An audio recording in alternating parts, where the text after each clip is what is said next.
Uno de los dioses más simpáticos sobre los que se ha escrito y ha corrido ríos de tinta, como dicen, es el dios de Spinoza.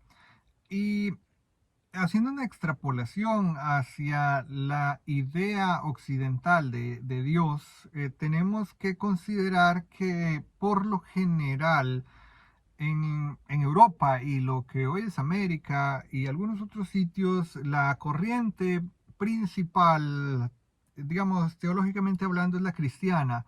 Ha habido un fuerte reconocimiento del cristianismo y del judeocristianismo y de la parte judía también. Y en la actualidad podríamos decir que el Islam ha ido ganando terreno paulatinamente. Sin embargo, la idea siempre se cierne sobre ese Dios cristiano, judío, creador de la tierra en 7 días. Ese es como el resumen del Dios extremadamente poderoso. Para algunos mandó su propio hijo a ser reducido a muerte y fue enviado al inframundo, por decirlo de alguna manera, vencido, etcétera. Y se ha ido extrapolando este Dios, digamos, y Baruch Spinoza nos habla de un Dios inmanente, de un Dios que pues sí, pues quién sabe, que está más allá de la noción de singularidad terrenal, digámoslo así. A pesar de que no es un Dios espiritual, que podríamos decir que no es un Dios espiritual, que es un Dios que no está en un plano posterior, que no está en un plano al lado del nuestro, o que no está en un cielo de una especie de éter, entidad que no reconocemos, porque no podemos, físicamente hablando. Entonces nos damos a la tarea de encontrar una explicación racionalista de ese Dios y nos tiran la idea de ese Dios que es el programador del universo, que está más allá del universo observando, probablemente no el ser humano, pero observando cada una de las estructuras que conforman el universo, que no tenemos idea tampoco cómo sea, pero hay unas hipótesis muy interesantes, pero que eh, ese Dios se mantiene inmanente, es gigantesco y está por encima de todo, observando, como decía antes, las membranas del universo, ¿ok? Ese Dios improbable, improbable más que todo como no demostrable, ¿ok? Se escapa de una manera muy, muy inteligente de cualquier observador, digamos. No se puede utilizar el método científico, no se puede intentar llegar a él porque es tan grande, es tan ulterior al espacio que nos rodea que no podemos demostrar ni que exista ni que no exista. Entonces, eso es uno de los postulados más interesantes que hay porque dentro de las personas dedicadas a la cosmología, a la física, eh, tenemos que son muy aficionados a esta idea de Dios.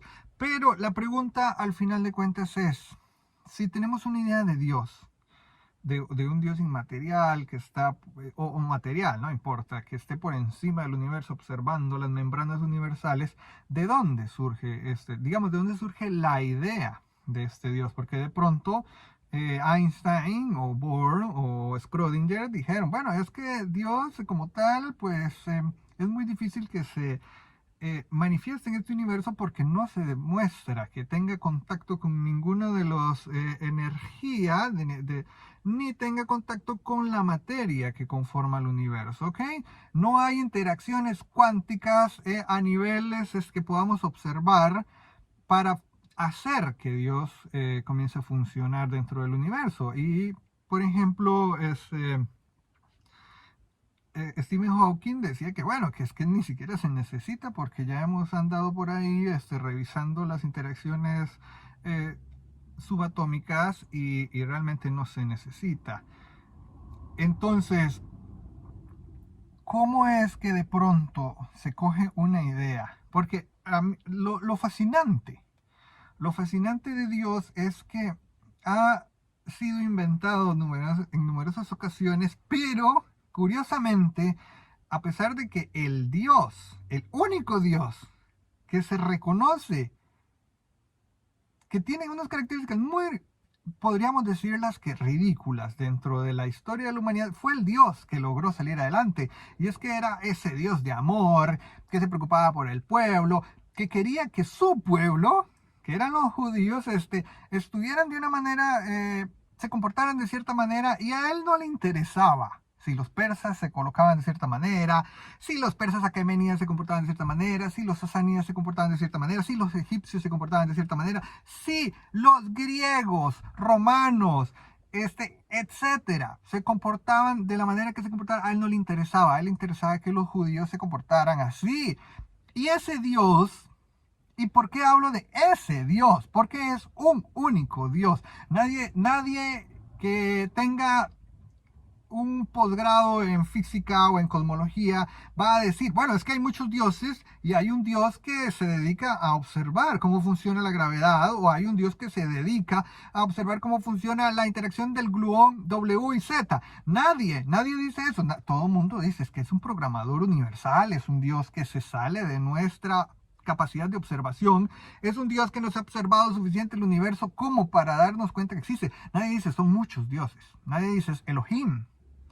Entonces, ahí es donde va mi punto, que la idea de Dios original, de la idea del Dios, y podríamos irnos más atrás y ponernos más peliagudos y decir, es que el Dios zoroastrista, el Dios mazdeísta, es ese. Ajura Mazda es probablemente ese Dios que todavía ande jodiendo y que ande escondiéndose en las nebulosas que quiera, saliéndose del universo en las branas que quiera, que se sale completamente de cualquier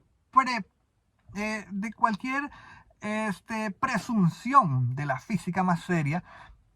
Entonces, hay una motivación, y siento que es un poco está ensuciada, digamos, porque si nosotros nos ponemos a observar las características de la filosofía para defender a Dios, nos vamos a encontrar en el problema del lenguaje. Digamos, dentro de la filosofía, por más que se intente demostrar de la manera que se desee que Dios exista o no, es destruirse dentro del lenguaje filosófico, porque el lenguaje filosófico tiene la capacidad de demostrar cualquier cuestión de una manera muy inteligente. Claro, la filosofía es la máxima manifestación de la inteligencia humana.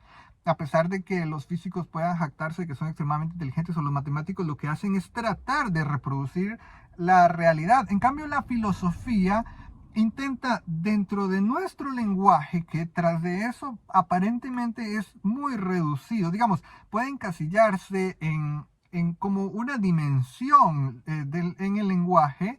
El lenguaje es como sí mismo, por sí mismo es una dimensión. Dentro de esa propia dimensión se intenta explicar todo. Entonces podría decirse cosas muy interesantes, pero que no terminan demostrándose en la vida real, como si ocurre en la matemática o la física, pero que no son tan ingeniosas, ¿ok? Que se entienda esa idea de que la capacidad del lenguaje intelectual, digamos, literal,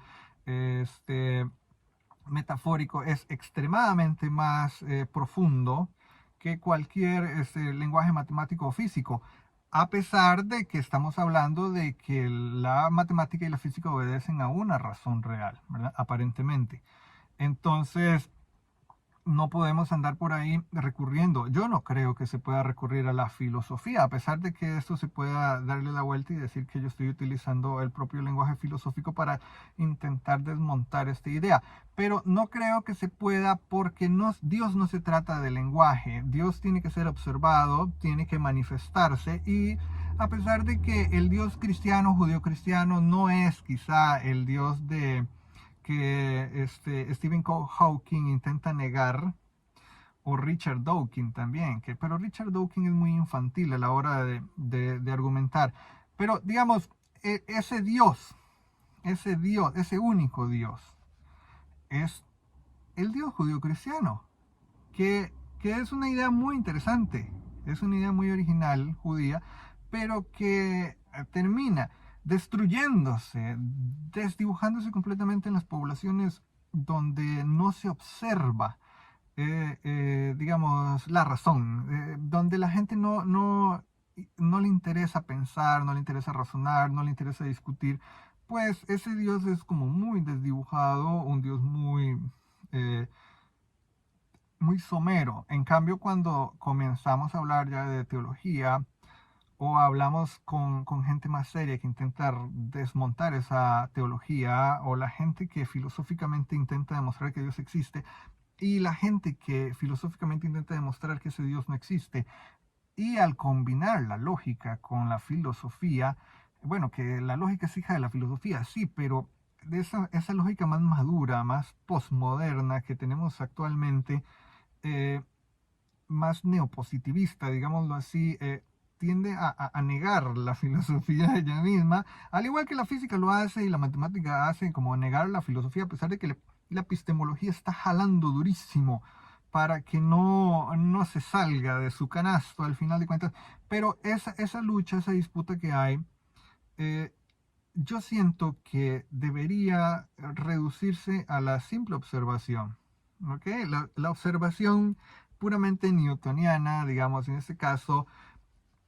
Y si Dios no existe para nuestros lares y Él no demuestra ninguna capacidad física un poco extraña que se pueda demostrar, que se pueda dibujar, definitivamente deberíamos como quedarnos un poco apañados, deberíamos quedarnos un poco como pensando en que la idea, mejor que se quede en la idea y no comenzar a desmembrar, digámoslo así, ideas de por aquí y por allá para seguir esquivando que Dios no es demostrable, ¿ok? Ese es mi punto, que por más que quiera observar el universo y buscar a Dios por ahí, por allá, como al estilo Futurama, que hay unas especies de luces, ¿verdad? Que podrían ser unas galaxias muy lejanas, unos púlsares, unas estrellas de neutrones, etcétera, que brillan y que hablan con Bender en este caso. Sí, sí, sí, sí, está bien. Esa idea está bien para el Dios que quiera decir que ese es Dios, está bien. Pero eso es un poco como ingenuo. Decir que el universo no se ha explorado lo suficiente, entonces Dios probablemente esté por ahí escondido o esté por encima del universo como una especie de programador cósmico gigantesco que hizo comportarse a cada partícula elemental de la manera que él quiera. Ok, está bien, pero eso es esquivar la bala de alguna manera al estilo Matrix y salirse del asunto, que pareciera que no es serio, pero realmente yo opino que, bueno, es que definitivamente siempre va a ser mi opinión porque es mi video, pero que Dios se utiliza para tantas cosas. Si nos vamos a ir a hablar de teología, que da para 50.000 videos más, podemos hacerlo, pero que da para injusticias, da para incoherencias, da para lo que yo quiera meterle. Y eso es lo que no estoy de acuerdo. Si existe, existe, como existe la luz, se demuestra que existe la luz, se ven sus características, etcétera, y se plasma. Pero de pronto hay una serie de creencias muy añejadas y muy bien añejadas que de pronto dicen que es cierto porque son muy viejas, porque están escritas de una manera muy interesante, porque son muy circulares, las ideas de Dios son siempre muy circulares. Dios existe porque no hemos observado el resto del universo. Dios existe porque yo creo que sí, porque a mí me trae mucho bienestar, él nos cuida, Él esto, el otro. Entonces, siempre las ideas de Dios, las más profundas y las más sumeras, son muy circulares. Se responden a sí mismas. La Biblia es una cuestión que se responde a sí misma constantemente, a pesar de que la Biblia tenga tantas teologías, sea tan diferente un libro del otro, incluso dentro del mismo libro hay contradicciones porque fueron escritos por personas diferentes. Y ahora, imagínate ya hablar con personas que ni siquiera han leído la Biblia, que creen que saben, que la leyeron o cosas por el estilo, o que les han contado que dice la Biblia. Entonces se desdibuja la idea de una manera tan increíble que es impensable. Como decía un teólogo un teólogo que renunció a su teología, sé que se llama Edgar, pero no recuerdo su apellido, que decía que discutir contra la gente que cree en Dios es como discutir contra una ola, porque es imposible hacer razonar a tanta gente y uno termina tragándose un montón de agua y arena y etcétera, porque no hay una manera de hacerlos entrar dentro de la discusión que se plantea, que se quiere plantear una discusión más horizontal y que sea utilizando sobre todo la razón. Si no podemos entrar ya epistemológicamente en un plano más hipotético de contrastación, etcétera, entonces eso es lo que sucede, termina uno desarmado por la circularidad de las discusiones con los creyentes.